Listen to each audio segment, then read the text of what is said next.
ये जो खुशी है ये और भी बड़ी खुशी है कि एज एन एक्टर आपको नॉमिनेशन मिला है। तो कहीं न कहीं एक कॉन्फिडेंस देता है इस बात का कि whatever you are choosing in your career is you are right on your track. Frankly speaking मेरा बिल्कुल भी ये नहीं था कि मुझे स्टार बनना है या मैं बहुत करियर ओरिएंटेड भी नहीं था।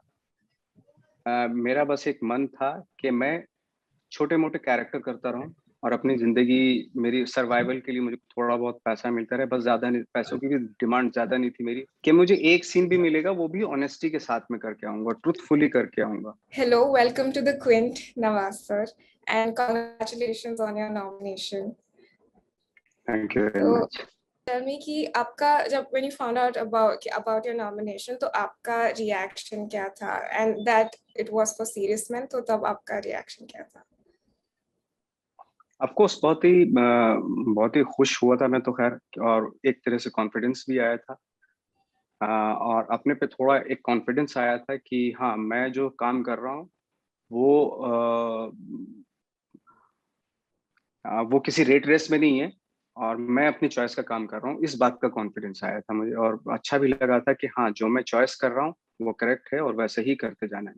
ये आपका फर्स्ट टाइम नहीं है एमीज पे एंड ऑफ कोर्स 2019 में we didn't have a win but आपका show Mafia was awarded the best drama series but फिर भी फॉर इंडस्ट्री उस 2019 was a great year at the Emmys because for industry के लिए बहुत बड़ी बात थी and honestly it look like a party तो but then of course we are 2020 में we again had Delhi Crime, which won in the same category.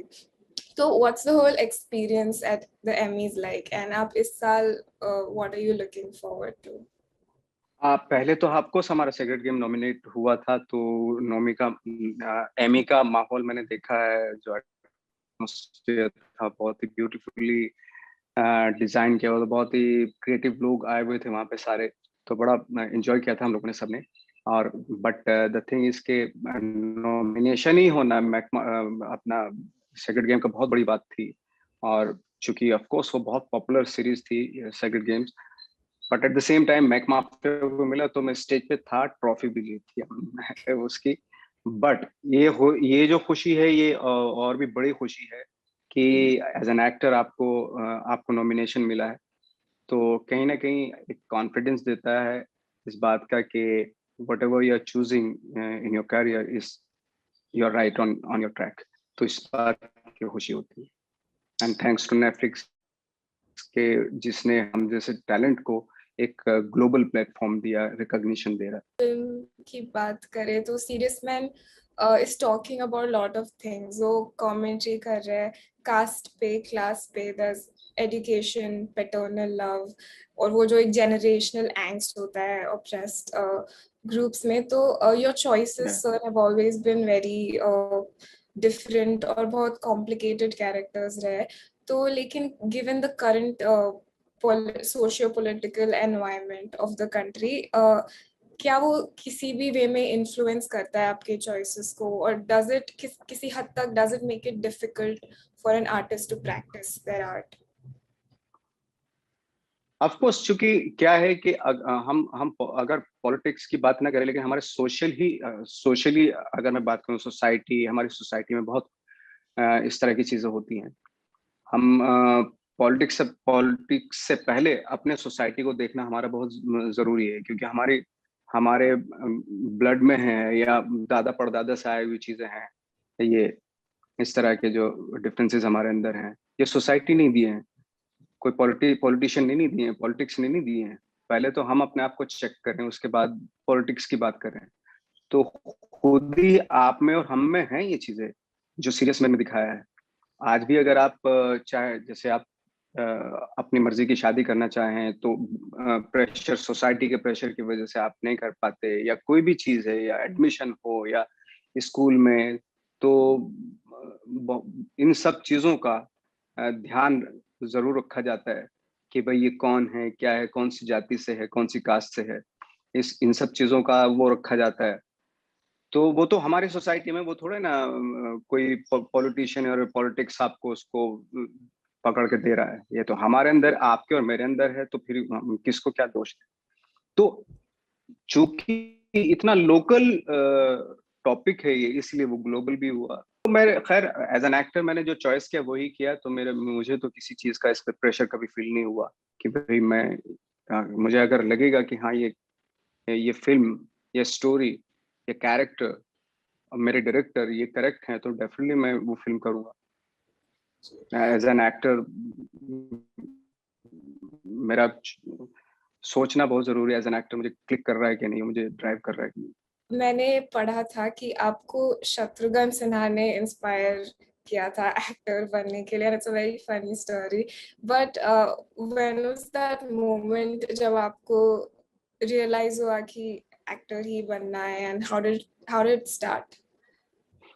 वो तो बचपन में था, क्योंकि हमारे यहाँ धर्मेंद्र और शत्रुघ्न सिन्हा बहुत पॉपुलर थे, सबसे ज्यादा पॉपुलर अगर स्टार थे तो यही थे दो, विनोद खन्ना। तो इन्हीं को देख के, इनको इनकी फिल्में देख के आते थे, वैसा ही भागने की कोशिश भी करते थे, वैसे ही चलते थे, वैसे ही डायलॉग डिलीवरी बोलते भी वैसा ही थे। तो वो तो बचपन की बातें हैं। हालांकि वो तो खैर बाद में तो मैं सब कुछ भूल गया, पढ़ाई वढ़ाई करने लगे, फिर तो सिनेमा ने ज्यादा देखा नहीं मैंने। फिर सी ग्रेड की फिल्में देखने लगा, फिर सी ग्रेड की फिल्मों से मन भरा तो नेशनल स्कूल ऑफ ड्रामा में आ गया। अब वहां पे सीधा फिर आप विक्टोरिया डीसी का, गोदाद, फेलिनी और इस तरह की फिल्में देखनी शुरू की। तब थोड़ा सा आइडिया होना शुरू हुआ कि क्या है ये सब। जो बिमल रॉय, गुरुदत्त, इनकी फिल्में देखी, इनसे बहुत इंस्पायर हुआ मैं इन फिल्मों से। और मृणाल सेन, अगर मैंने डिसीजन लिया एक्टर बनने का, तो मैंने एक डॉक्टर की मौत थी फिल्म तपन सिन्हा की, तो वो फिल्म देख के मैंने डिसीजन लिया कि मैं एक्टर बनूंगा। तो आपका पहला पब्लिक परफॉर्मेंस भी एनएसडी के लिए ही था? पहला पब्लिक परफॉर्मेंस मेरा लखनऊ में था, बड़ौदा में, सॉरी, हाँ बड़ौदा में था। मैं गुजराती थिएटर करता था, और वहां से पहली बार पब्लिक के सामने छोटा मोटा रोल कर रहा था मैं एक प्ले में। वहां से पहली बार पब्लिक के सामने एक छोटा सा रोल किया। फिर धीरे धीरे जो है मैं लखनऊ पहुंचा, वहां पे शुरुआत की, फिर एनएसडी आ गया था। बहुत ही लंबी जर्नी रही है अब तक की आपकी। और आपकी अगर जी। फिल्मोग्राफी देखे तो आपने जब स्टार्ट किया था, तो ऐसे कई सारे रोल्स हैं जो अब लोगों को जो अब लोग आपकी फिल्मोग्राफी से एसोसिएट नहीं करते। जैसे मैंने देखा था कि आपने सरफरोश में एक छोटा सा अपीयरेंस था, मुन्ना भाई एमबीबीएस में भी आपका एक छोटा सा रोल था। तो उस वक्त आपका what kept you going at that point of time? आपका मोटिवेशन क्या था? फ्रेंकली स्पीकिंग, मेरा बिल्कुल भी ये नहीं था कि मुझे स्टार बनना है, या मैं बहुत करियर ओरिएंटेड भी नहीं था। मेरा बस एक मन था कि मैं छोटे मोटे कैरेक्टर करता रहूं, और अपनी जिंदगी, मेरी सर्वाइवल के लिए मुझे थोड़ा बहुत पैसा मिलता रहे, बस ज्यादा नहीं, पैसों की भी डिमांड ज्यादा नहीं थी मेरी।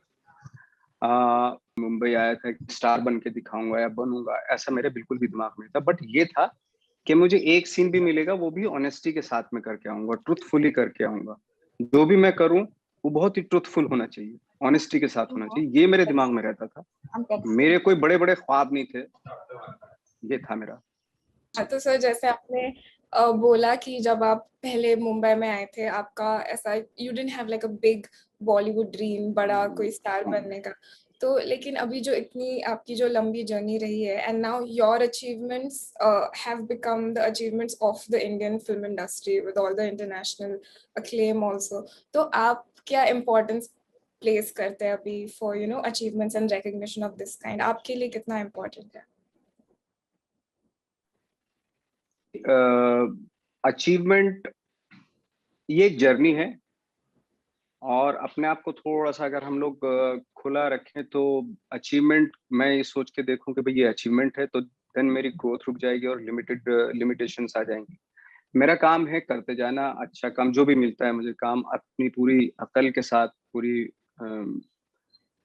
जो भी मेरा एक्सपीरियंस है लाइफ का, उसके अकॉर्डिंगली मैं जो कैरेक्टर करता हूँ उसमें कुछ ना कुछ डिस्कवर करते जाना, ये मेरी जर्नी है, यही मेरा वट एवर जो भी आप कह सकते हैं।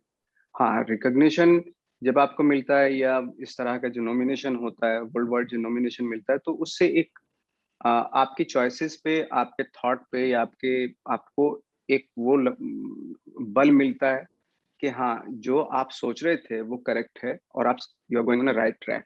ये एक मजबूत होती है आपकी उससे थॉट जो है आपका पक्का होता है कि हाँ, आप सही सोच रहे हैं। तो अब sir finally theatres are reopening, और लेकिन आपका बहुत ही अमेजिंग बॉडी ऑफ वर्क रहा है अभी तक on the OTT platforms also despite the lockdown and pandemic and everything. तो is there a difference in the approach when it comes to performance? क्या ऐसा डिफरेंस होता है इन द ट्रीटमेंट जब एक थिएट्रिकल रिलीज होता है और एक डिजिटल रिलीज होता है? तो वो अप्रोच में क्या कोई डिफरेंस होता है और इट्स द सेम? एक्टर की अप्रोच में कोई डिफरेंस नहीं होता। एक्टर काम कर रहा होता है और उसको ये सारी चीजें सोचनी भी नहीं चाहिए, और मुझे तो नहीं लगता कोई डिफरेंस है ओटीटी या जब आप सीरीज करते हैं या जब फिल्म करते हैं, क्योंकि सीरीज में भी आपको बिल्कुल फिल्म की तरह पूरा ट्रीटमेंट होता है, फिल्म की तरह ही उसमें टाइम लिया जाता है, बहुत काम करना पड़ता है। और और स्पेशली जैसे नेटफ्लिक्स के जो, जब हम लोग, मुझे अच्छे से याद है जब हम सेक्रेड गेम्स कर रहे थे तो एक एक चीज को भेजते थे, वहां पे से इंस्ट्रक्शन आता था, तो बाकायदा परफेक्शन की तरफ जाती थी हर चीज। तो ये चीज को देख के एक बहुत अच्छा लगता था कि हाँ, एक एक प्रोडक्ट चाहते हैं, तो उसकी वजह से नाम भी है, कंटेंट की वजह से, परफेक्शन की वजह से नेटफ्लिक्स का नाम भी है कि अगर आपको कंटेंट देखना है, परफेक्ट फिल्म देखनी है, तो you can go on Netflix. So मुझे एज एन एक्टर तो कोई फर्क नजर नहीं आता फिल्म में, क्योंकि वही एक्टर है। एक एक्टर बुरा होता है, एक अच्छा होता है। जो एक्टर बुरा होता है वो कभी कभी कम बुरा करता है, कभी ज्यादा बुरा करता है। जो अच्छा एक्टर होता है कभी कभी कम अच्छा करता है, कभी ज्यादा अच्छा करता है। इतना फर्क होता है, मीडियम चाहे कोई सा भी हो। तो अभी सर व्हाट्स नेक्स्ट? अभी फिलहाल तो एमीज है, but after that what's next? अभी मैं फिल्म कर रहा हूँ अद्भुत, साबिर खान के साथ, और उसके बाद मैं कंगना के साथ उनके प्रोडक्शन हाउस की फिल्म कर रहा हूँ, मणिकर्णिका के साथ, जिसका नाम है टेकू वेट Sheru. Thank you sir, it was great talking to you and all the best. Thank you.